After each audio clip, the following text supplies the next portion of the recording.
Yo, YouTube, it's been a while. I haven't made any videos because I've moved and everything's packed and some things are unpacked, but, moving's a pain in the ass and I don't really have a proper place to hack on hardware. So I'm virtually hacking on hardware.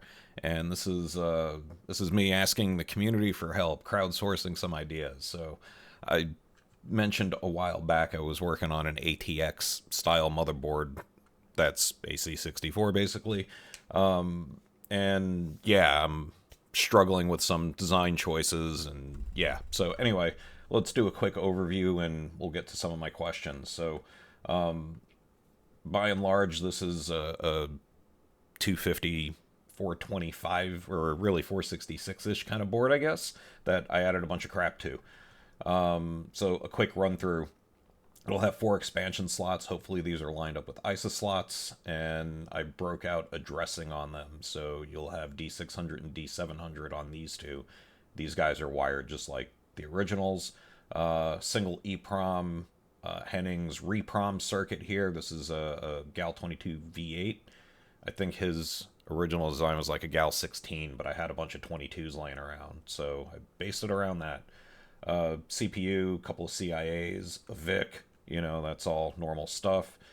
We'll get into the extra logic that I've added, but basically it's the regular logic section that you would see on a long board. This memory footprint is basically the same as the 25469, so any of your SRAM modules for the 469 ought to plug right in there.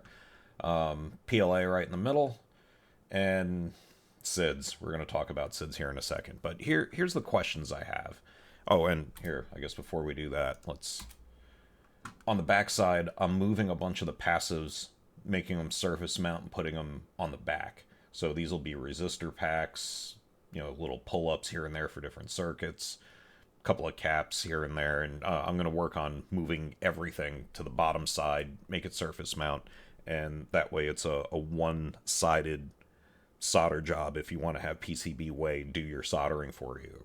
So anyway, oh, and there's buffer circuits. I'm buffering clock 0 and clock 2. So let's get on to the questions, right? That's really why I'm here and why I hope you're here. Help me come up with some ideas here. So first question I had is, powering this thing. I was originally thinking I would take the 5-volt rail directly from the ATX CPU and feed 5 volts all over this board.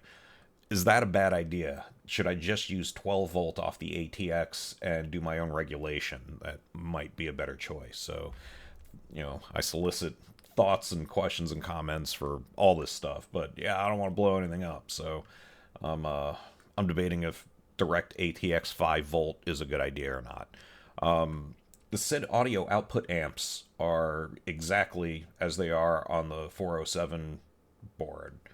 Do we want to change this? Or if it ain't broke, don't fix it. I mean, yeah, why not? It's been working all this time, seems to do the job just fine. Maybe there's a way to modernize it and shrink it down a little bit, but do I really need to redesign the audio output circuitry for these two SID sockets? These are two real SIDs. These are what I'm calling fake SIDs. This will be for, ARM SIDs or FPGA SIDs or whatever that don't really need this amplifier circuit. So yeah, for the two real SIDs, do I leave the audio amps alone or change them? The audio input, I just have going on a resistor to ground basically. So if you want to float it, you cannot populate this resistor. Or if you want to ground it, you can ground it. Or if you actually want to run something into it, you'd have a pad to use. I think it's fairly versatile that way. So audio in, I don't think anybody really uses, so I'm not putting a whole lot of thought into that. But, for audio in, is just a resistor pad good enough? I think it is. So thoughts there. SID addressing. Here, let's zoom in a little bit here. The way I have these guys wired up is... This one is D400 to D419. That's all you can ever run to this. This is just intended to be a single SID, the primary SID if you want to call it that. That's where the joy ports are going to go to. It can only be D400 to D420. It's not configurable, changeable, anything. It's just hardwired as such. For SID number 2, I have this jumper block here. So you can make it D400, you can make it D420, or you can make it D500. there again, you're only ever going to send one 32-byte block of address space to this socket. It's intended to be your real SID and nothing more. So I think that's a pretty simple way to give some versatility but not overcomplicate things. Now, for SIDs 3 and 4, I have them wired as basically D580 to D5FF and D480 to D4FF. So you could run two virtual SIDs in there if you want to call it that, like if you had an ARM 2 SID in 2 SID mode or something, right? And then also I have these extra enable jumpers if you want to run D400 into these chips as well. So if you're playing an old SID tune, you would be able to play it off all 4 chips at once. And if not, you can pull that jumper off of there, set it to disabled, and it'll just operate as its other space. And then these are just headers down here for DE and DF, A5 and A8. Those are handy signals that, you know, SidKick Pico and ARM to SID and whatever could use. So I ran them down there. They're not actually wired into the socket. These are just headers here for you to whack into. So what are your thoughts on SID addressing? Should I mean, sky's the limit. I could do all kinds of crap with logic here to have lots of different address space or whatever.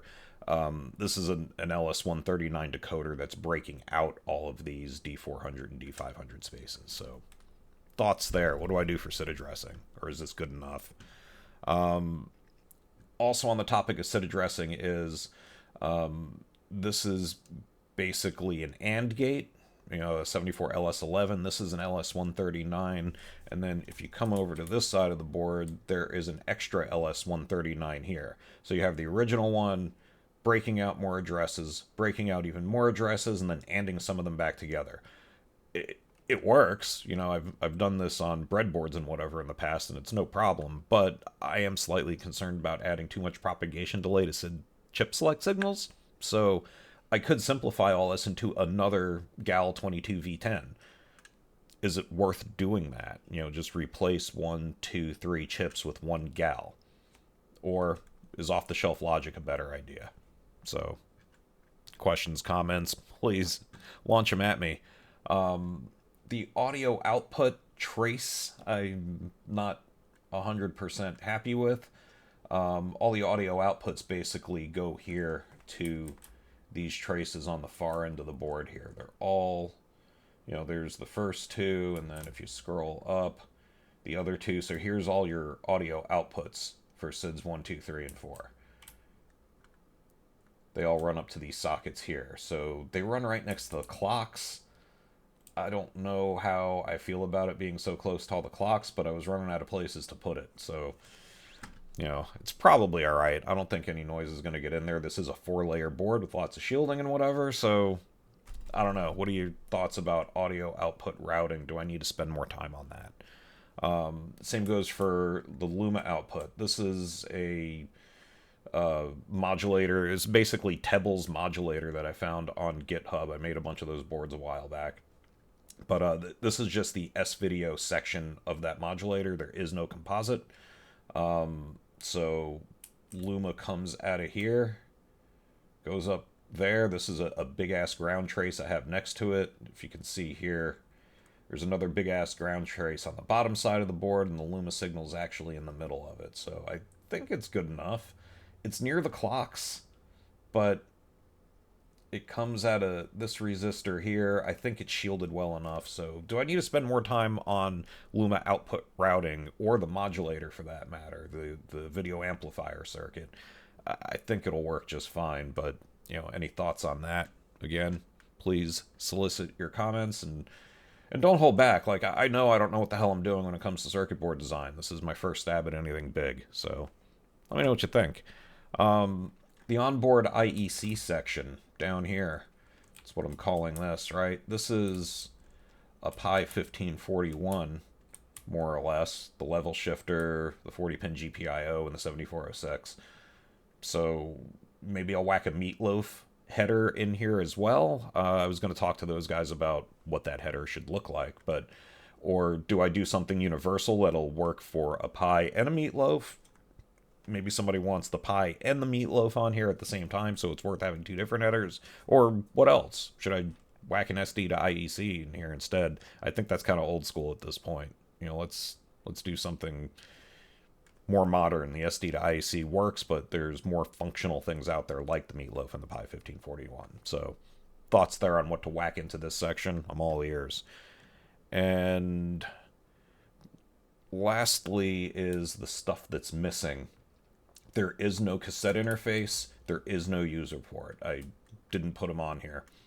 I probably could do a user port header thing, but I don't know. I thought about putting in a little section that you could basically have a user port 9600 wired header and put an ESP or something in here, you know, an 8266 or even an ESP32, and run a Bo-Zimmerman ZI modem in there.